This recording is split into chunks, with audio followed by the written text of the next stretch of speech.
केच्या आजच्या भागामध्ये आपण पाहत आहोत की आता इकडे जी दामिनी आहे ती तिच्या खोलीतून खाली येत असते आणि जेव्हा ती खाली येते तेव्हा समोरून एक व्यक्ती तिला येताना दिसत असते. त्या व्यक्तीच्या हातामध्ये फीलवाली बॅग असते आणि ती डायरेक्टच घरामध्ये येते. आता दामिनी म्हणत असते, ओ कोण आहात तुम्ही, कोण आहात तुम्ही, तुमची ह्या घरामध्ये अशी शिरण्याची हिंमत कशी झाली, तुम्ही आहात तरी कोण, असं दामिनी म्हणत असते. आणि तेव्हा तो व्यक्ती तिचा हात पकडतो. त्या व्यक्तीने तिचा हात पकडल्यानंतर इथे दामिनी धावतच आतमध्ये जाते. आता दामिनी आतमध्ये धावतच गेल्यानंतर, वहिनी दादासाहेब, वहिनी दादासाहेब, मी काय म्हणते ऐका ना, आपल्या घरामध्ये चोर घुसलेले आहेत. वहिनी दादासाहेब ऐका ना, आपल्या घरामध्ये चोर घुसलाय आणि बघा ना तुम्ही एकदा, तो घरात येऊन आपलं सगळं सोनं नाणं पैसा ह्या सगळ्या गोष्टी घेऊन जाईल. तुम्ही एकदा बघा तर ना, असं सुद्धा आता इथे ती बोलत असते. आता हे सगळं काही बोलल्यानंतर आपण पाहतो की इकडे दादासाहेब म्हणत असतात, अगं दामिनी, तू काही डोक्यावर पडली आहेस का? मेन डोअरमधून चोर कसा काय आतमध्ये येऊ शकतो? त्याची मेन डोअरमधून येण्याची हिंमत तरी आहे का? तू असं कसं बोलू शकतेस दामिनी? त्यावर लगेचच आता आपण पाहतो की इकडे सगळ्यात मोठा धमाका झालेला असतो आणि तो धमाका म्हणजे की आता जो व्यक्ती आलेला असतो तो व्यक्ती दुसरा तिसरा कोणीही नसून तो व्यक्ती असतो मोहन. आता मोहन तिथे आल्याबरोबर तो म्हणत असतो, वहिनी दादा कसा आहेस तू? तेवढ्यातच दामिनी तर पाहतच असते. तेव्हा इकडे आपण पाहतो की श्रीकांत म्हणत असतात, अरे काय चाललंय काय तुम्हा दोघांचं? तो कोण आहे, काय आहे, ह्या जरा गोष्टी तुम्हाला समजायला तरी हव्यात ना, की तो कोण आहे म्हणून. दामिनी, तू असं काय करतेस? अगं तो कोण आहे हे तरी कळतंय का तुला? तेव्हाच इथे आता दामिनी म्हणत असते, कोण आहे? बरं दादा वहिनी, तुम्ही कशा आहात, नमस्कार करतो, असं म्हणून तो लगेचच आता नमस्कार करायला लागलेला असतो. आणि नमस्कार करत असताना आता लगेचच आपण पाहतो की इकडे जी काही दामिनी आहे ती म्हणत असते, हे कोण आहे? अगं असं काय करतेस? हा मोहन आहे की नाही? मग असं काय करतेस तू? हा मोहन आहे. ओ तुम्ही असं काहीही बोलू नका, तो मोहन वगैरे कोणीही नाहीये. मग कोण आहे हे तरी तुला इथे कळायला हवंय ना. नाही नाही नाही, हा मोहन नाहीच आहे. अहो, हा तुमचा भाऊ मोहन कसा असू शकतो? हा माझा नवरा नाही तर मोहन कसा काय असणार आहे? असं सुद्धा आता इथे ती बोलत असते.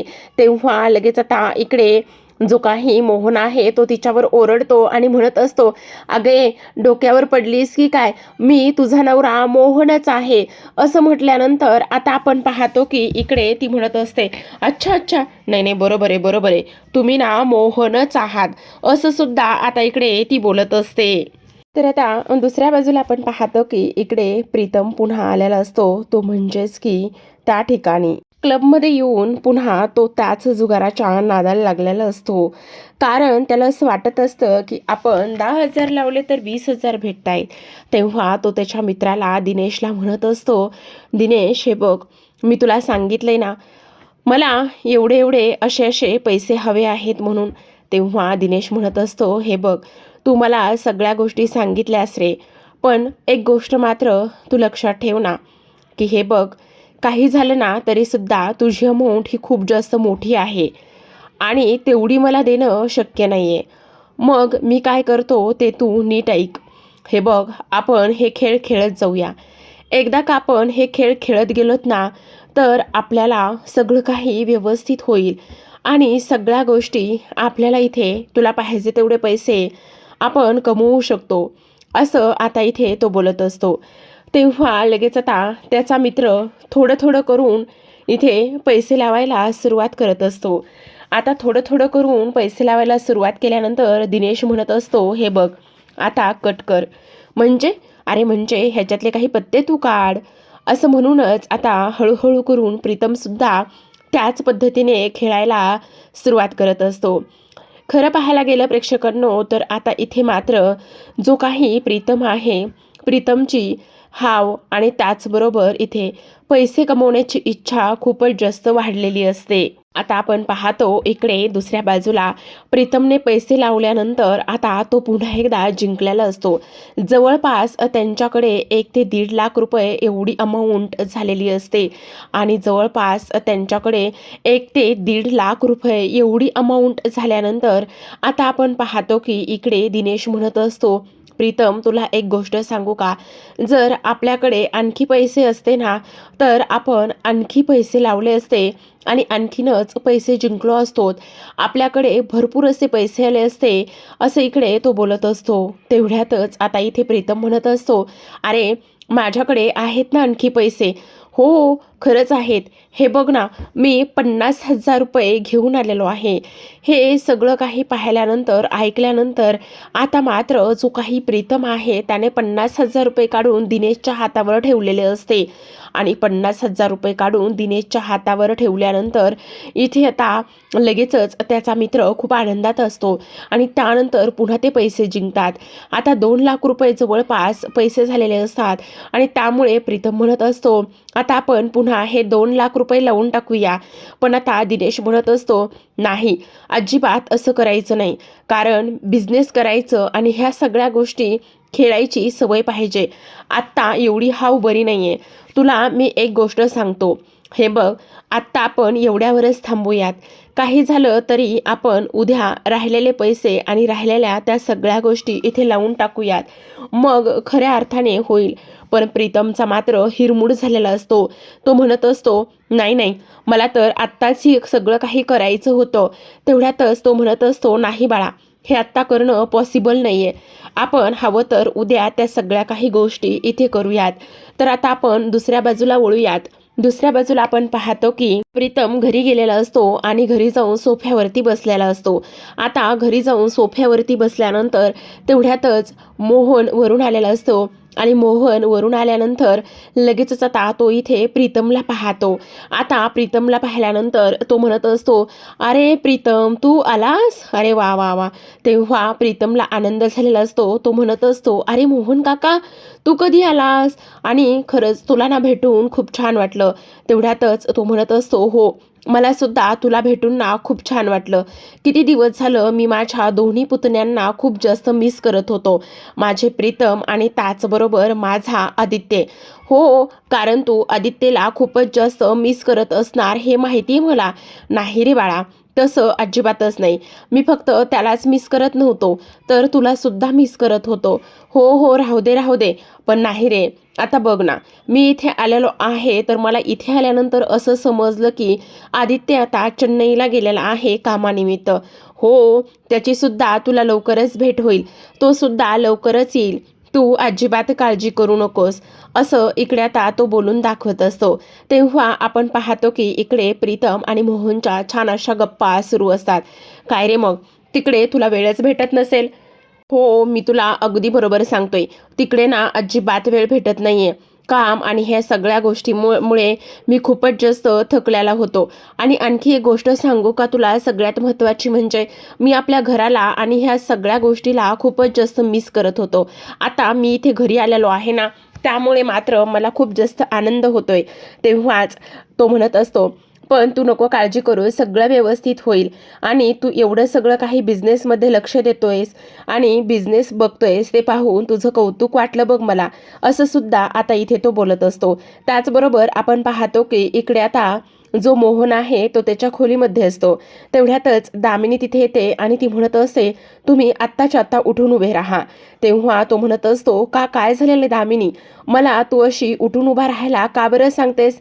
तेव्हा दामिनी म्हणत असते, मी तुम्हाला सांगितलंय ना उठून उभा राहायला, मग तुम्ही गुपचूप उठून उभा राहायचं, जास्त प्रश्न विचारायचे नाही. आणि तेव्हा ती त्याच्याकडे वेगळ्याच नजरेने पाहते, पॅन्टला वगैरे हात लावायला लागते. तेवढ्यातच आता मोहन घाबरतो आणि म्हणत असतो, अगं ये बाई वेडी झालीस की काय, थांब थांब 1 मिनटं, मला हा दरवाजा तरी कमीत कमी बंद करू दे, असं म्हणून तो धावतच जातो आणि दरवाजा बंद करतो. तेवढ्यातच दामिनी म्हणत असते, मला तुमचे खिसे तपासायचेत. तेव्हा मोहन म्हणत असतो, काय वेळ लागले का तुला? हो, कारण मला तुमच्या खिशामध्ये पाहायचंय. काय पाहायचंय? बरं ठीक आहे, मी तुमच्या खिशांना नाही हात लावत, पण तुम्हीच तुमचं वॉयलेट मला काढून द्या, असं इथे ती बोलत असते. आणि तेव्हा लगेच आता मोहन त्याचं वॉयलेट तिला काढून देतो. आणि वॉयलेट काढून दिल्यानंतर आता इकडे दामिनी म्हणत असते, ठीक आहे, आता तुम्ही वॉयलेट काढून दिलेला आहे ना, तर मग मात्र मला खूप आनंद झालाय. कसला ग आनंद झालाय तुला? माझं वॉयलेट घेतल्यानंतर आणि काय पाहत होतीस? नाही नाही, मी असं पाहत होते त्यामध्ये की तुम्ही इकडे एखादी दुसरी म्हणजे माझाच फोटो आहे त्यामध्ये, यात मला आनंद आहे. मला असं वाटत होतं की नाही, माझ्या जागी तुम्ही दुसऱ्या एखाद्या कुठल्या बाईचा फोटो ठेवला की काय, म्हणजे मला असं वाटत होतं की मला सोडून तुम्ही दुसरीवर लाईन मारताय की काय, आणि तिकडे तुम्ही जाऊन दुसरं कोणासोबत लग्न वगैरे केलंय की काय. ह्या सगळ्या गोष्टींची मला इथे भीती होती ना, म्हणूनच मला तुमचं वॉयलेट पाहिजे होतं. अगं दामिनी, काय बोलतेस काय हे तू? जरा डोक्यावर पडलीस की काय? असं काहीही काय बोलतेस? हो म्हणजे आता बघा ना, तुम्ही तिकडे जाताय, माझी आठवण येत नाही, एवढाले दिवस तिकडे राहताय, मग मला ह्या सगळ्या गोष्टी मनात येणं साहजिकच आहे की नाही? अगं दामिनी, खूप जास्त चुकीचं बोलतेस आणि असं बोलू नये. नाही नाही, असं काय बोलू नये, मी अगदी बरोबरच बोलते. तेवढ्यातच आपण पाहतो की आता दामिनी म्हणत असते, हो तुम्ही एवढे दिवस तिकडे राहिलात, एवढ्या सगळ्या काही गोष्टी तुम्ही तिकडे जाऊन केल्या, पण माझ्यासाठी काय आणलं? काहीच नाही आणलं. दाखवा ना काही आणलं असेल तर. तेवढ्यातच आता मोहनने आणलेला सुंदर असा सोन्याचा दागिना तो काढतो आणि लगेचच तिच्या गळ्यामध्ये घालत असतो. आता तो सोन्याचा दागिना गळ्यामध्ये घातल्यानंतर इथे आता लगेचच दामिनीला खूपच आनंद झालेला असतो. ती म्हणत असते, आता खरंच नवरा असावा तर असा. मला ना आज खूप जास्त आनंद झालेला आहे.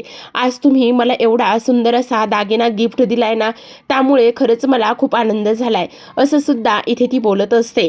आणि खरंच हा सोन्याचा आहे का हो? तेवढ्यातच मोहन म्हणत असतो, अगं हो, असं काय करतेस, हा खरंच सोन्याचा आहे. आणि हे बघ ना, इथे त्याचं होलमार्किंग आहे आणि हा सोन्याचाच आहे. तेव्हा तिला आनंद झालेला असतो. दुसऱ्या बाजूला आपण पाहतो की इकडे अहिल्या छान अशी तयार होत असते. अहिल्या तयार होत असतानाच मोहन तिथे आलेला असतो आणि वहिनी दादा येऊ का मी? अरे मोहन ये ना ये, असं आता श्रीकांत म्हणतात. आणि वहिनी हे घ्या, तुमच्याकरिता मी छान असं गिफ्ट आणलंय, असं तो बोलतो.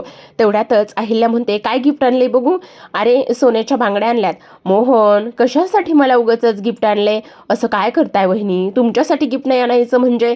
बरं ठीक आहे, तू माझ्याकरिता गिफ्ट आणलंस ते अगदी बरोबर आहे, पण मला एक गोष्ट सांग मोहन, तुझी बायको इथे दामिनी, तिच्याकरिता गिफ्ट आणलंस का नाही? वहिनी हा काही प्रश्न आहे का? तिला जर नाही गिफ्ट आणलं तर मग माझे पुढचे दिवस आनंदात जातील का बरं? त्यावर लगेचच आता अहिल्या म्हणत असते, हो ते तर अगदीच खरं आहे, पण खरं सांगू का, आज मी इथे आलोय ना, मला खूप जास्त आनंद झालाय आणि आज घरामध्ये आल्यानंतर सुद्धा मला बरं वाटतंय. तेव्हा वहिनी तुम्ही सुद्धा इकडे आदित्य आणि पारूला घरामध्ये घेतले ना, त्यामुळे सुद्धा मला खूप आनंद झालाय बघा. म्हणजे कसं ना, घरची लक्ष्मी ही घरातच आली पाहिजे असं तरी आपल्याला वाटतं. पण अहिल्याला राग आलेला असतो आणि त्यावर तो बोलत असतो, प्रीतमने सुद्धा ज्या काही गोष्टी केल्यात ना, त्या गोष्टी मला समजल्यात, पण वहिनी तुला एक गोष्ट सांगू का, प्रीतमवर तू अशी राग आणि चिडचिड करू नकोस प्लीज. कारण तुला माहिती ना, आपला जो काही प्रीतम आहे तो एवढा असा वेंधळा नाहीये ग, तो जबाबदार आहे. पण आता त्याच्याकडून ते सगळं कसं झालं, काय झालं हे शोधणं महत्त्वाचं आहे की नाही? त्यामुळे वहिनी मी प्लीज तुला जे काही सांगतोय ते तू एकदा ऐकून घे, असं इकडे तो म्हणत असतो. तेवढ्यातच आता अहिल्या म्हणत असते, खरं सांगू का मोहन, आता तू आला आहेस ना, तर मला खूप आनंद होतोय बघ. म्हणजे आता बिझनेस, तू लक्ष दे बिझनेसमध्ये आणि बिझनेस सांभाळ. आदित्य त्याच्या कंपनीकरिता काम करतोय, तो काही आपल्याकरिता काम करत नाही, हे सुद्धा तेवढंच महत्त्वाचं आहे. त्याचबरोबर आपण पाहतो की इकडे तो म्हणत असतो, वहिनी तू नको काळजी करूस, सगळं काही व्यवस्थित होईल आणि सगळ्या गोष्टी मी सुद्धा अगदी व्यवस्थित करील. हां, आणि त्याहूनही सगळ्यात महत्त्वाचं म्हणजे आता ना, ह्या सगळ्या गोष्टीवर माझा मुळात कोणावरही कसलाच विश्वास नाहीये बघ, असं सुद्धा आता इथे तो बोलत असतो. त्याचबरोबर आपण पाहतो इकडे आता दुसऱ्या बाजूला प्रीतम खोलीमध्ये असतो आणि प्रीतम खोलीमध्ये असताना त्याला त्याच्या मित्राचा म्हणजेच दिनेशचा कॉल आलेला असतो. आता त्याच्या मित्राचा दिनेशचा कॉल आल्यानंतर तो त्याच्याशी बोलत असतो आणि म्हणत असतो, अरे काय हे, तू आज येणार नाही आहेस का? तेवढ्यातच तो म्हणत असतो, हो तर मी तर येणारच आहे, पण आता पैसे किती लावायचे, काय करायचे? अरे तुला एक गोष्ट सांगू का, आपण फक्त पैशानेच इथे पैसे जिंकू शकत नाही. मग मला नाही समजलं. अरे तुला एक गोष्ट सांगू का, तुझ्याकडे काही दागिने वगैरे असले ना, ते सुद्धा घेऊन ये. आपण दागिने सुद्धा लावू शकतो आणि दागिन्यावर इथे खूप सारे पैसे सुद्धा जिंकू शकतो. तेव्हा तो म्हणत असतो, काय सांगतोयस? हो, मी तुला अगदीच बरोबर सांगतोय. बघ, जर तुझ्याकडे दागिने वगैरे असतील ना, सोनं असेल ना, तर ते तू घेऊन ये. ते सगळं काही इथे तू घेऊन आलास ना, तर खूपच जास्त इथे आनंद होईल आणि त्याचबरोबर भरपूर असे पैसे सुद्धा आपण जिंकू शकतो. ह्या सगळ्या काही गोष्टी इथे आता तो बोलत असतो. त्याचबरोबर आपण पाहतो प्रेक्षकांनो, की इकडे आता जो प्रीतम आहे, प्रीतमला खूप मोठा प्रश्न पडलेला असतो, की आता दागिने वगैरे ह्या सगळ्या गोष्टी कुठून आणायच्या आणि काय करायच्या तेच काही कळत नाही. दागिने तर आता घरामध्ये भरपूर असतात, पण दागिने घरामध्ये भरपूर असून सुद्धा ते घ्यायचे कोणाकडून? आणि जर दागिने लावले आणि घरामध्ये जर कोणाला समजलं तर मग काय करायचं? हा सुद्धा त्याच्या पुढे खूपच मोठा प्रश्न इथे निर्माण झालेला असतो. पण किती नाही म्हटलं तरी सुद्धा ह्या गोष्टी मला कराव्याच लागणार आहेत, असा सुद्धा विचार तो इथे करत असतो. त्याचबरोबर प्रेक्षकांनो, आपण इकडे दुसऱ्या बाजूला पाहतो. दुसऱ्या दिवशी सकाळची वेळ असते आणि दुसऱ्या दिवशी सकाळी मात्र सगळेजण नाश्त्यासाठी जमलेले असतात. तेवढ्यातच आता इकडे आपली दामिनी आणि त्याचबरोबर मोहन दोघेजण सुद्धा येतात. अहिल्या म्हणत असते, काय हे किती उशीर केलाय तुम्ही? एवढा उशीर कोण करतं बरं? आम्ही तुमचीच वाट बघत होतो. या बरं, बसा पटकन, असं म्हणून ते त्यांना बसायला लावत असतात. तेवढ्यातच आता आपण पाहतो की इकडे जी काही अहिल्या आहे ती मात्र लगेचच दिशाला तिथून उठवण्याचं काम करत असते. ती म्हणत असते, ए दिशा, उठ आता. काय? हो, उठ म्हणते ना तुला. मी का उठू? रोज तर मी इथेच नाश्ता करायला बसते, मग मी आज का बरं उठू? अगं, तुझ्या एक गोष्ट लक्षात येते का? ती जागा कोणाची आहे? तर ती मोहनची आहे. एवढे दिवस मोहन ह्या घरामध्ये नव्हता म्हणून तू त्या ठिकाणी बसत होतीस, पण आता मोहन आलेला नाही का? मग मोहन आलेला असल्या कारणाने इथे ती जागा तिची आहे आणि त्यामुळे तो त्याच जागेवर बसणार आहे. त्यामुळे तू आत्ताच्या आत्ता तिथून उठायचं आहे. चल बरं, उठ लवकर, असं सुद्धा आता इथे ती बोलत असते. त्याचबरोबर आपण पाहतो की आता इकडे ती म्हणत असते, म्हणजे नेमकं काय चाललेलं आहे? नेमकं असं कसं वागू शकतेस तू? आणि तुम्ही सगळ्यांनी इथे टेबलवर बसायचं आणि तुम्ही सगळ्यांनी टेबलवर बसून मी खाली जमिनीवर बसून नाश्ता करायचा? नाही नाही, अजिबातच नाही. ह्या गोष्टी मला मान्यच नाही आहेत.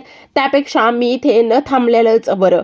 त्यापेक्षा मी ना एक काम करते, काही झालं ना तरी सुद्धा मी इथे नाश्ता करतच नाही, मला खायचंच नाही, असं म्हणून ती तिथून निघून जात असते. तर आता दुसऱ्या बाजूला आपण पाहतो की जो मोहन आहे तो म्हणत असतो, आज ना मला खूप काही आराम करण्याची इच्छा होते. आज तर मी भरपूर असा आरामच करणार आहे. नाही नाही, नकोच, आज ना मला कोणतीच रिस्क वगैरे घ्यायची नाहीये. तेव्हा लगेच आता इकडे ती म्हणत असते, काय चाललंय काय तुमचं? तुम्ही इथे आजच आलेला आहात आणि आजच आलेल्या असल्या कारणाने तुम्हाला आराम करायचा आहे. असं का बरं आराम करायचा आहे? नाही नाही, मी तुम्हाला अजिबात आराम वगैरे काहीच करू देणार नाही. अगं, असं काय करतेस? मी तिकडे जाऊन थकलेलो आहे की नाही, मग तुला मला इथे आराम नाही करू द्यायचा आहे का? हो, ते सगळं खरं आहे, पण मला एक गोष्ट सांगा, तुम्ही तिकडे जाता तर तिकडे जाऊन तुम्ही काय करता बरं? काय करतो म्हणजे? अगं, मी तिकडे कामासाठी गेलेलो होतो ना. मग तुला असं वाटतं का की मी तिकडे जाऊन फेऱ्या मारतो किंवा तिकडे जाऊन मजा मस्ती करतो? अगं, मी आता घरी आलेलो आहे तर मला आराम नको का? असं इकडे तो बोलतो. तेव्हाच आता इथे ती म्हणत असते, नाही, मला काही माहिती नाही या, तुम्ही माझ्यासोबत इकडे शॉपिंगला येणार आहात की नाही? तेवढ्यातच आता तुम्ही जो काही हार मला हा दिलेला आहे ना, तो हार सुद्धा मी छान असा एखादं व्हेकेशन असेल ना तेव्हा घालेल, असं सुद्धा ती इथे बोलते. तेव्हाच आता तिथे प्रीतम आलेला असतो आणि प्रीतम तिथे आल्याबरोबर आपण पाहतो की इकडे तो म्हणत असतो, काका, आता काही खरं नाही बाबा तुझं. तेव्हा तो म्हणत असतो, हो ते तर दिसतंच आहे मला, पण मग एक काम कर ना तू, हे बघ, मी हे पेपर आणलेले आहे, त्या पेपरवर मला सही दे, मग मला रिकामं कर आणि तू मस्त काकू बरोबर एन्जॉय कर. तेव्हा लगेच आता मोहन म्हणत असतो, अरे कुठे लटकवतोस तू मला? हो, मी अगदी बरोबर बोलतोय, तू ह्या सगळ्या गोष्टी करून तरी बघ. तेव्हा लगेच आता त्या पेपरवर सह्या करत असतो मोहन. इथे दामिनीला मात्र अजिबात शांतता मिळत नाही.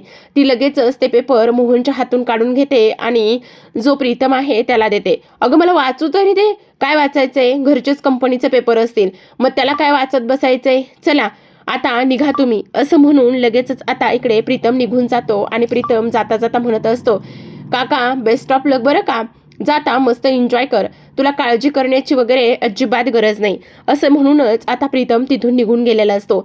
तर आता इकडे दामिनी म्हणत असते, खरंच आता ना मी भरपूर अशी शॉपिंग करणार आहे, कारण खूप दिवस झालं मी ना शॉपिंगच केलेली नाही. आज मात्र माझ्या सगळ्या इच्छा मी पूर्ण करणार आहे. अगं दामिनी, मी तुला आत्ताच एवढा मोठा छान असा हार गिफ्ट केलाय, तरी सुद्धा तुला अजून शॉपिंगच करायची? बापरे, कमाल आहे हं तुझी, असं म्हणूनच तो तिला मुद्दामून चिडवत असतो.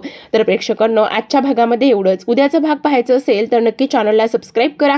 भेटूयात पुन्हा एका अशाच आणि त्यासोबत इंटरेस्टिंग अशा अपडेट सोबत. पर्यंत पाहत रहा पारू. भेटूयात नवीन एका इंटरेस्टिंग अशा एपिसोड सोबत. धन्यवाद.